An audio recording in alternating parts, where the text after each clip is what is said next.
nós devemos hoje ver uma outra os ambientes de costumes. E é um ambiente de costumes hoje que ele pega uma realidade dentro da família e com base em dados de um desenhista fez uma charge e muito expressiva e Dr. Plínio vai aproveitar esta charge para fazer um comentário como ele costuma fazer, repleto de sabedoria, de bom senso, de catolicidade e tudo, e em torno da vida real, não, de todos os dias. Vamos ver então. Ah, na era dos avós meninos. Catolicismo, número 85, janeiro de 58. Veja, 58 já é bastante tempo. E ele então vai fazer isso, comentar o que ele vai comentar, em 58. E é bom nós avaliarmos como naquela época já havia uma, um contágio revolucionário dentro do seio das famílias, que era uma coisa impressionante. Vamos ver aqui. Olhem a fotografia do quadro feito com bico de pena, não? Salão decorado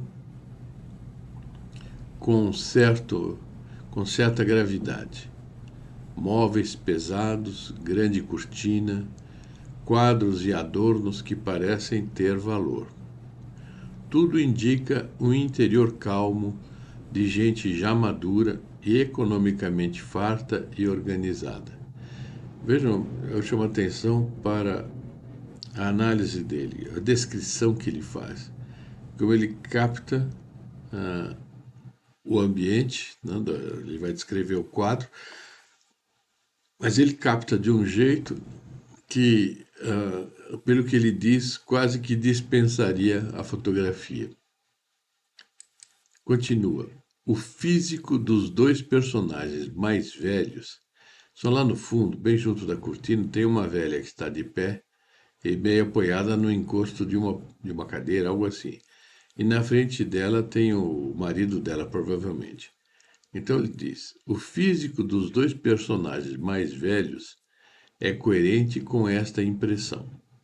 Num espaçoso sofá estão duas senhoras ainda jovens, aqui do lado esquerdo, mais para frente, que devem ser as mães das 6 crianças que se encontram na sala. Então, se vê, junto ao casal de velhos tem 5 crianças. E aqui tem uma sexta criança que está aqui meio separada. Bom, dir-se-ia uma plácida reunião de uma plácida família num plácido ambiente. A palavra plácido aqui tem um sentido muito característico e que a gente precisa pensar nela. É incrível como as palavras devem ser bem escolhidas para expressar a realidade, sobretudo numa descrição assim de um quadro, não? E Dr. Plínio aí descreve muito bem. Bom, continua. Mas nesta reunião, a excitação da vida moderna penetrou através da televisão. Todos se entregam inteiramente ao gosto de. Veja como ele vai descrever o que é a televisão. Ver, sentir, quase tocar com as mãos a cena do vídeo. As cenas atraem muito, são muito vivas e tal. Aí diz: as fisionomias indicam o prazer de sentir, a imaginação a alarga. Então veja, sobretudo aquele pessoal que está no fundo, em torno dos dois velhos, as 5 crianças.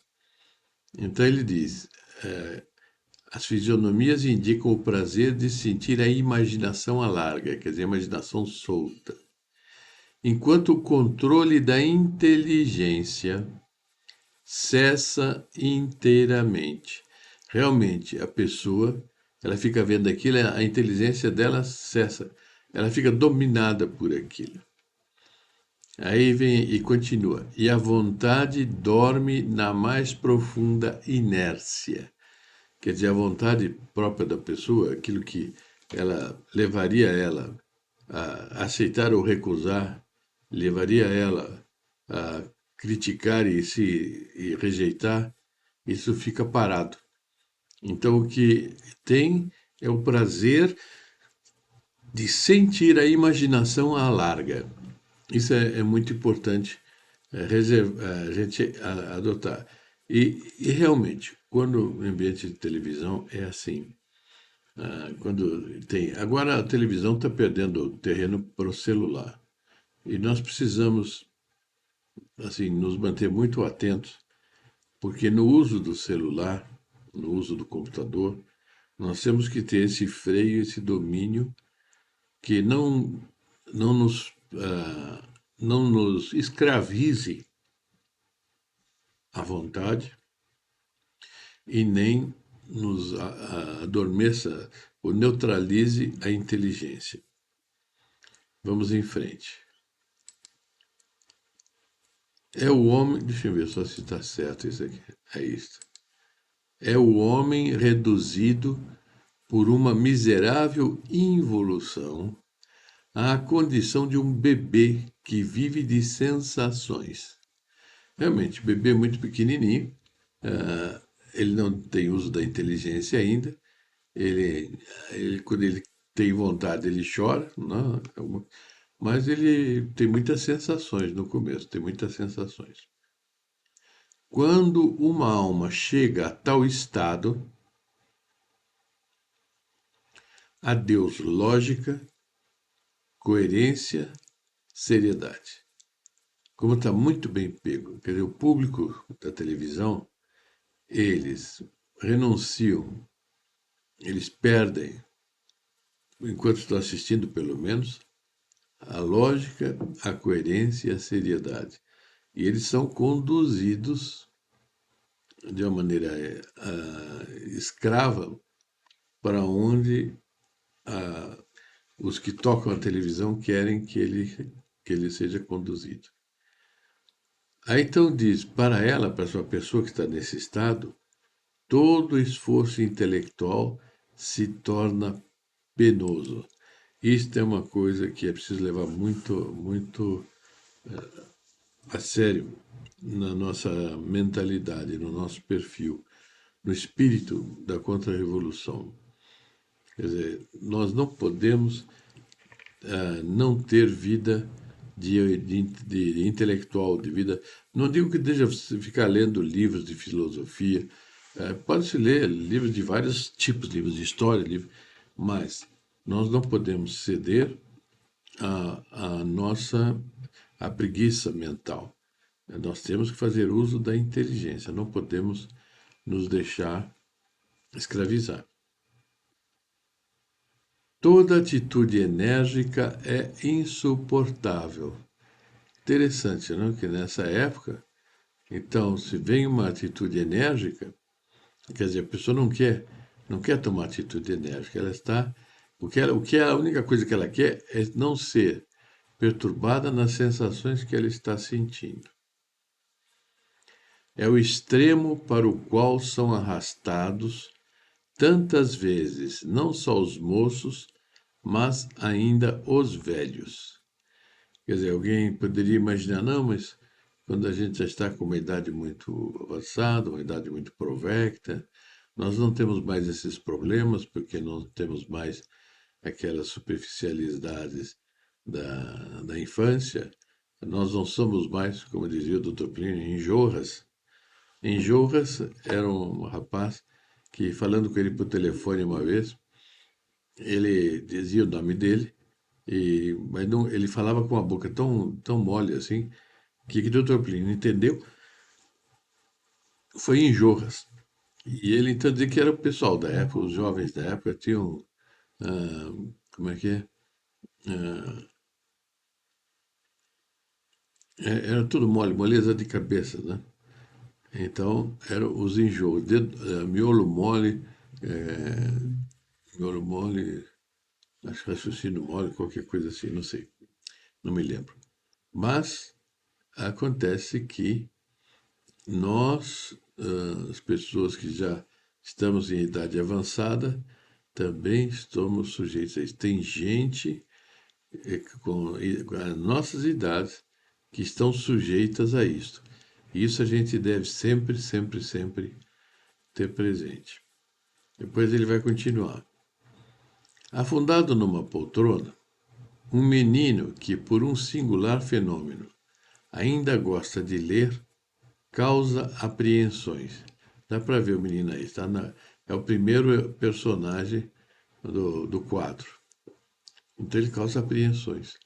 E as duas mulheres que estão conversando, uma é a mãe dele e outra é amiga dela.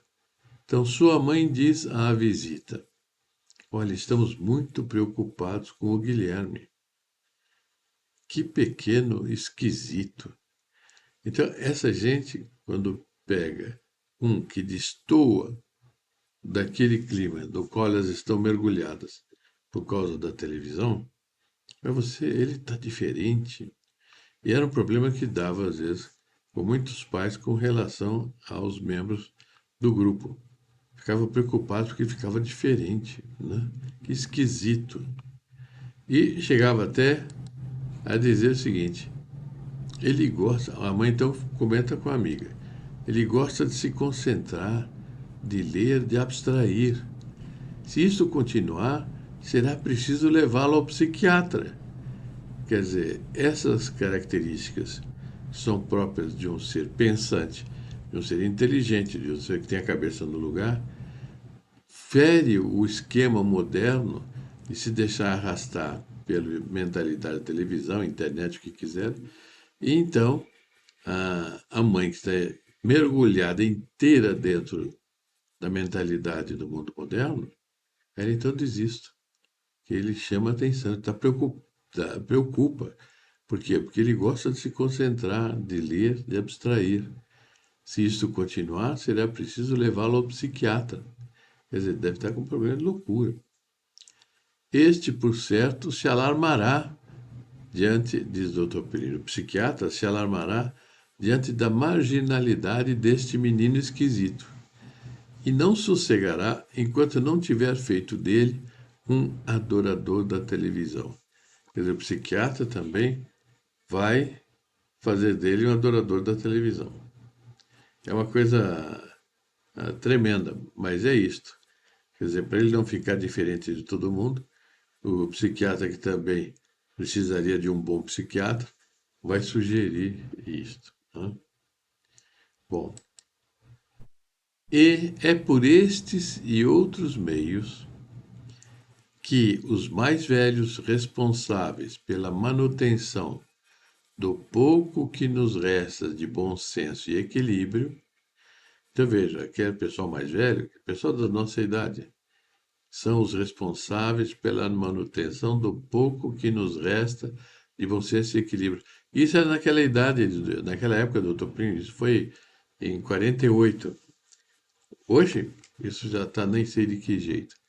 Então, esses velhos que são os responsáveis por isso, pactuam tantas vezes com os vícios de nossos dias e se transformam em agentes eficazes da imensa derrocada mental do século XX. Eu acrescentei que já estamos no século XXI. Então, os velhos, os que têm mais idade, também participam, porque aderem a isto, e eles acabam dando força e se tornam agentes eficazes da imensa derrocada mental do século XX. Nós dizemos do XXI. Veja como isso pega muito da realidade de hoje.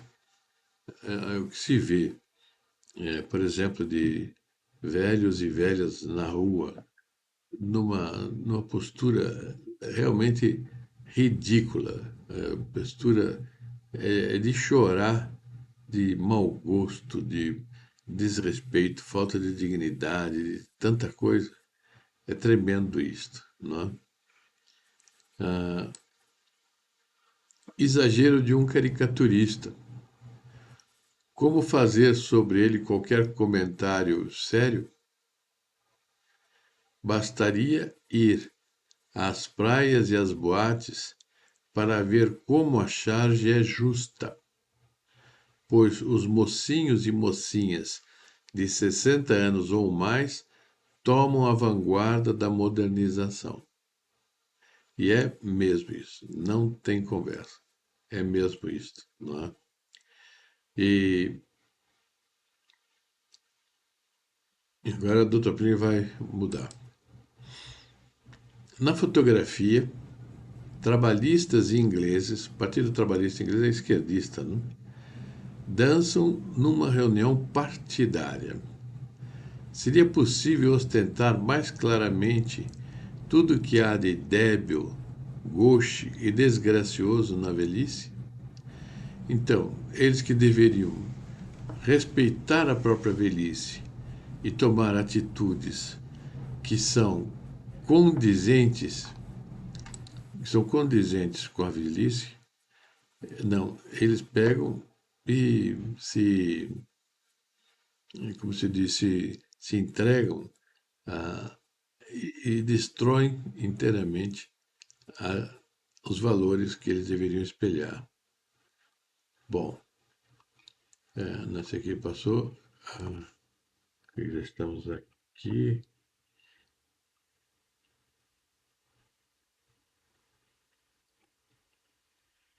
Aqui vem agora essa daqui. Seria possível estar mais desnudo da respeitabilidade, da gravidade e da poesia, no bom sentido deste termo tão ambíguo, que são o seu único adorno? Então, para os velhos, os únicos adornos que têm é respeitabilidade, gravidade e a poesia no bom sentido. Até a velhice parece ter desertado muitas e muitas vezes do seu posto. Na Sagrada Escritura se lamenta a sorte das nações cujo rei é um menino. Vejam só. Hoje há poucos reis, né? E foi em 48, hoje ainda menos ainda. Mas temos avós meninos e a desgraça parece muito maior. Veja bem, maior do que antes de colocar esse. Eu vou mostrar como é que a pessoa pega e arrebenta com a própria dignidade na velhice. Eu vou passar um trechinho de um casal de velhos dançando e que, enfim, de uma maneira absolutamente ridícula.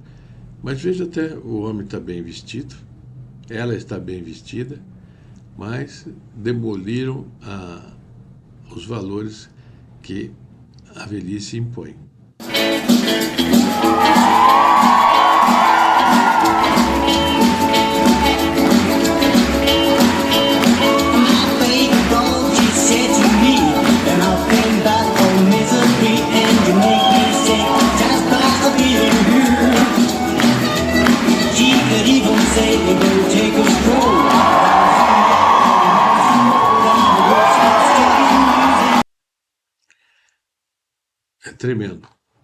É tremendo isso.